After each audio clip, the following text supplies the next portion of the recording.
Within the franchise of the World Race and AcceleRacers, there's something never actually addressed nor ever explored, and that's to do with the many car crashes within the series. More specifically, can our drivers survive the vast amount of crashes that they go through?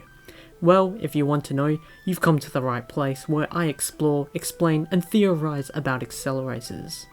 But the first thing we have to figure out is what is the maximum force and speed that a human can withstand, and in what case, what are the actual factors that can kill someone during a crash. First thing to actually note here is that speed is technically not the problem, but is the problem, but deceleration is the greater problem. For example, we have two cars who wish to hit their respective walls. They both start at the same speed and end at the same speed. However, there is two variables here. The first variable is this car is actually slowing down to hit the wall, so it loses speed over a longer period of time. And this car doesn't slow down at all and just hits the wall without slowing down.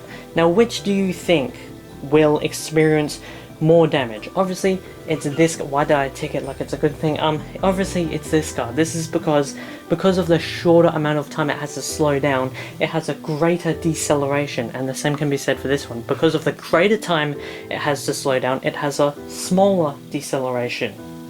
And because of the speed that the cars are hitting the walls at, this wall has more force to push back at this car to make it stop, while this wall has a smaller amount of force to push back at this car because it's going slower to make it stop. Now, the deceleration and changes in speed are expressed in G's. G's are Earth's gravity, which is 9.8 to the -2.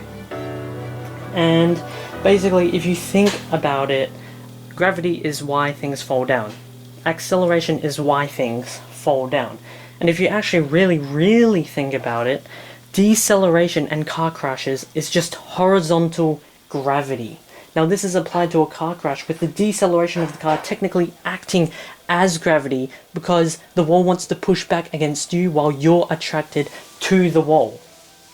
And depending on your deceleration, you experience a different amount of force the car crash depending on what happens, and this can cause your head to want to hit the steering wheel or fly out the window because you're technically still traveling at 60 kilometers an hour because you're in the car and you've suddenly stopped. Therefore, you still want to go like that, and then you basically die. Now that we understand the basic principles of deceleration and how car crashes can potentially kill people, we need to calculate, first of all, how much force can a person withstand to get serious brain injury or potentially die. And there's a variety of sources online, and the most consistent one I came up with was 50 Gs, which is 50 times Earth's gravity. Now, we need to know the threshold of which a person can withstand to get serious injuries or die to figure out the actual car crashes in AcceleRacers to see if our drivers could survive them.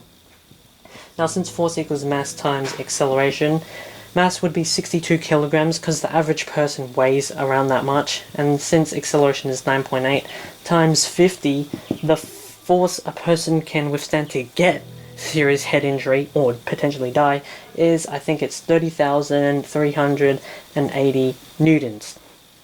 Now, to figure out the force of a car crash, that would be force equals half mass times velocity squared over the distance squared. So let me explain this formula. This is the kinetic energy and this is the distance squared. Now, this figures out this is the distance squared because, you know, deceleration uses the units of over 2, and this is the kinetic energy, and once you cancel this out, this gets force. I can't really explain how it works because I've never actually used this before, but it's basically converting the kinetic energy of your car and yourself into a force when it comes to a full stop. But using this formula was just too hard to calculate. I didn't know the actual speeds, distances, nor masses of the cars. And for a few days I was trying to figure out how to apply the formula to the car crashes to figure out the forces directed on our drivers. However, the formula could not and never did apply because they never were direct crashes that stopped the car. Most of the crashes involve the car hitting something, then stopping later. And so while researching this, the deceleration concept came into my mind, and then I figured it all out. I don't need to calculate anything. Technically, the crashes don't kill the drivers. The cars do.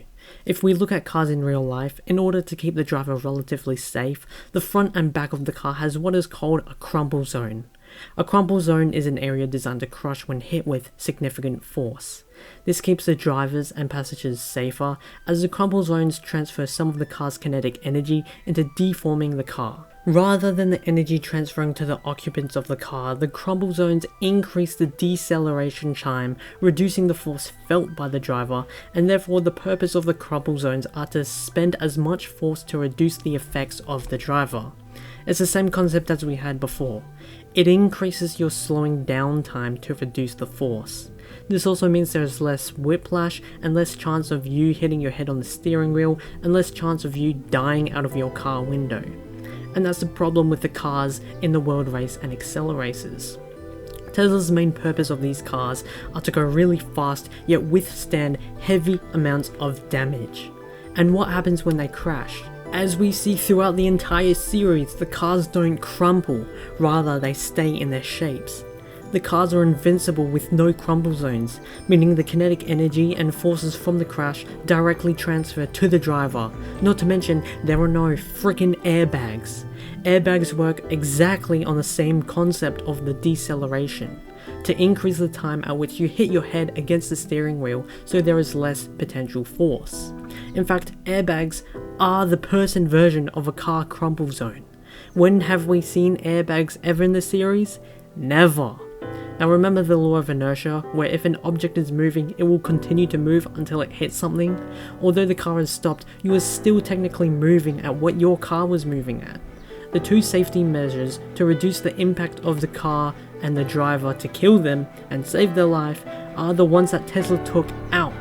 Tesla thought he was benefiting the drivers by making the cars withstand damage so that they could keep racing, but in reality, it literally kills the drivers because it stopped the two safety measures saving the drivers. Because if we really take a look at the crashes, the drivers' heads will always knock into the steering wheel or they'll fly out of the window, potentially breaking their necks from the impact force and from whiplash. Anyway, what are your thoughts? Thanks for watching.